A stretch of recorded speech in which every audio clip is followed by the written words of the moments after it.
Don José. Buenos días, Fernando. Buenos días. Buenos días a toda nuestra audiencia. Oiga, martes 2 de octubre. 2 de octubre. Me gusta la forma como usted narra la historia, porque nuestros camarógrafos se ríen, pero se ríen porque están comprendiendo lo que usted está diciendo. Porque Gustavo Díaz Ordaz era feo. Era horrible. Si él tuviera toda la caruza, era la otra. Pero fíjese, precisamente, fíjese que la historia es tan importante que hoy, la BBC de Londres publica una reseña de lo que pasó hace 50 años, de la importancia para México de en la historia de México, de esta masacre de Tlatelolco. Y lo que la historia dice es que Díaz Ordaz estaba pagado por la CIA. Los secretos que se han venido revelando indican que él era un asalariado de la Agencia Central de Inteligencia. Lo interesante es lo que escribe Octavio Paz, que en ese momento renuncia a su puesto como embajador de México en la India. Y él escribe pues, uno de los escritos más preclaros de la masacre de Tlatelolco, y él incluso pone que no podía ser otro lugar, porque Tlatelolco, en el antiguo Imperio Azteca, era un sitio de sacrificios humanos. Para que vean que la historia tiene esos guiños que a veces uno no entiende. Sí, por eso es que hay que saber. Exactamente. El que no conoce su historia. Ahí tenemos la historia, ahí tenemos imágenes de lo que fue pues, la masacre de Tlatelolco en México hace 50 años. Pues, ese fue un año revuelto de 68. Revuelto. En el mundo, ¿ah? El mundo entero. Bueno, en este momento en que estamos nosotros hablando, pongámonos al día. La esposa del presidente de los Estados Unidos, Melania Trump, acaba de arribar a Accra, la capital de Ghana. En una gira, recuerden, ¿quién estuvo primero por ahí? Xi Jinping. Después, ¿quién le siguió? La señora primera ministra May. Ahora, ¿quién va? La señora Melania Trump, que va, este es su primer viaje solo. Va sola, perdón. No se hace acompañar del presidente, porque yo creo que ella sería una mejor embajadora que el propio presidente con respecto a lo que él ha dicho de África. Llega a Ghana en una de sus paradas en este tour que la lleva a África. Es una mujer de una imponente. Una modelo buena y muy bonita, mírala. Y es un esfuerzo de la administración de los Estados Unidos de acercarse a uno de los continentes en disputa en esta guerra comercial. Uno, el otro somos nosotros. Para que lo vayan viendo. Oiga, ¿se acuerda que ayer estábamos conversando que dónde estaba Sergio Moro? Bueno, apareció Sergio Moro y mire qué casualidad, nosotros estábamos hablando ayer, este caballero, juez de Curitiba, el responsable de toda esta investigación de Lavallato, el niño mimado de los medios de comunicación, el enlace entre lo que allá se llama el lawfare, allá, la guerra político-judicial, que le hemos hablado nosotros. Y si usted quiere saber del juez Moro, métase a Wikipedia, a Google, y ponga Wikipedia y ahí ponga Sergio Moro, Brasil. Le va a salir Wikipedia y ahí métase ahí. Y le va a revelar cosas como la siguiente. El hermano de Sergio Moro, el hermano, y lo que le voy a narrar, si le recuerda Panamá, esa es la idea. El hermano de Sergio Moro era el especialista en negociar los acuerdos de delación premiada. El hermano. Entonces, como buen hermano que era, esa delación premiada que él negociaba con A, B, C, D, X, Y personas, le producía ingresos. Hombre, el taquilla. Era el taquillero de allá. El juez, este juez Moro, que aquí se ve como el héroe. Como el héroe, qué sé yo. Bueno, igual que el payaso este peruano. Sí, bueno, ese también tiene su propia historia. Bueno, allí en ese informe de Wikipedia, que no es marxista, no es comunista, es más, gran parte de las cosas que dice, mírenlo con cuidado, porque están inclinadas más hacia la derecha, para que tenga cuidado. Pero en este caso, usted nada más tiene que meterse ahí y mire lo que pasa en Brasil, porque para algo sirven las redes, es para esto, para la internet. Y ahí se da cuenta que este juez ha sido demandado por el abuso que ha hecho de estos acuerdos y de la manipulación de los casos, este señor Moro. Bueno, ayer mire lo que hizo. En medio de la campaña electoral en Brasil, que este domingo va a primera vuelta, este caballero juez hace público documentos de las investigaciones que le hizo a Lula. Autoriza la publicación. ¿Y quién la publica? Los medios de él. los medios afines a él. Globo. ¿Con cuál es el objetivo? Pablo. De parar el crecimiento de el candidato del Partido de los Trabajadores, el PT, Abad, que compite con la ultraderecha, que hoy marca la primera, pero ya están técnicamente empatados. Entonces ellos quieren evitar bajo cualquier circunstancia que esto se define en la primera vuelta, para ir a la segunda vuelta y entonces dar una ofensiva contra Haddad, el Partido de los Trabajadores. Este caballero autoriza ayer la publicación unos 5 días antes de la clausura del proceso electoral. ¿Qué les parece esto? ¿Se acuerdan que le hablamos de él? Bueno, este es Sergio Moro. Y fíjense la encrucijada de Brasil. Brasil se encuentra hoy en una de sus peores crisis económicas. La recesión ha golpeado duramente. Hay más de 14 millones de desempleados nuevos. La pobreza que el gobierno del PT había sacado, más de 40 millones, se vuelve a enseñorear. La relación deuda-PIB de Brasil es de 77,6%. El déficit corriente es de 7,8%. Una cosa así. Compárenla con nosotros. Compárenle con Panamá, que tiene 37 de la relación deuda-patrimonio. Acaba de pasar a segundo debate. La dispensa debe llevarla de 1 a 2. Estamos todavía en el margen de la zona verde, diríamos, para darle un nombre en cuanto a riesgo. Para darle un nombre. Sí, claro. No, como te has dado siempre ponerle etiqueta a las cosas. Entonces Brasil va a estas elecciones disputándose dos extremos. Y ayer, la razón por la que sale el hidalgo Mora, Sergio Moro. Sergio Moro, es porque Lula publica un artículo para manifiesto que se llama La civilización contra la barbarie. Es decir, el PT es la civilización y Bonazaro es la barbarie. La respuesta de la estructura política es el juez, que publica entonces declaraciones de alguien sin las pruebas. Eso se llama lawfare. Eso es lo que se llama la guerra judicial llevada al terreno político. Así está Brasil. Mientras en la Argentina, una evaluadora de riesgo, Standard & Poor's, que no se caracteriza por ser progresistas, sino ellos dicen lo que hay. Sí. Dice que las medidas de austeridad que le ha impuesto el Fondo Monetario al presidente Macri constituyen su principal problema.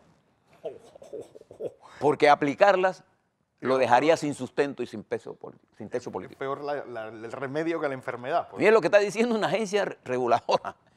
Y eso ha llevado a los argentinos a solicitarle a Cristina Fernández de Kirchner, viuda de Kirchner, que se postule para presidenta de la campaña que viene. Ahí se va a desarrollar otro lawfare.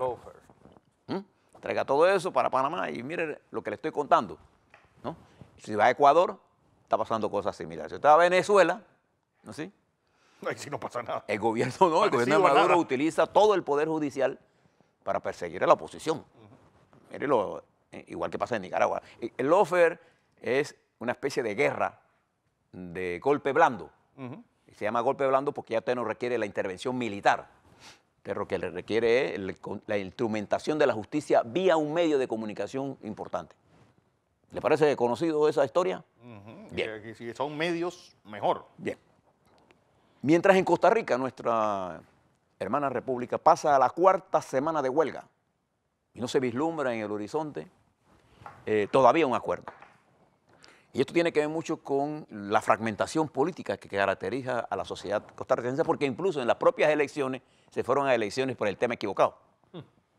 Y eligieron un muchacho joven, sí, pero sin experiencia en el complejo problema que significa manejar países fragmentados que necesitan cambios estructurales. Allá, como acá, se necesitan cambios. Allá los cambios son financieros, que llegan directo al bolsillo de todos. Entonces todos los intereses coinciden en estar en contra de la reforma, a pesar de que si no hay reforma fiscal, el precio de Costa Rica sería mayor. Entonces este muchacho todavía no ha logrado integrar una propuesta en Costa Rica y el tiempo corre contra el país, no contra el presidente.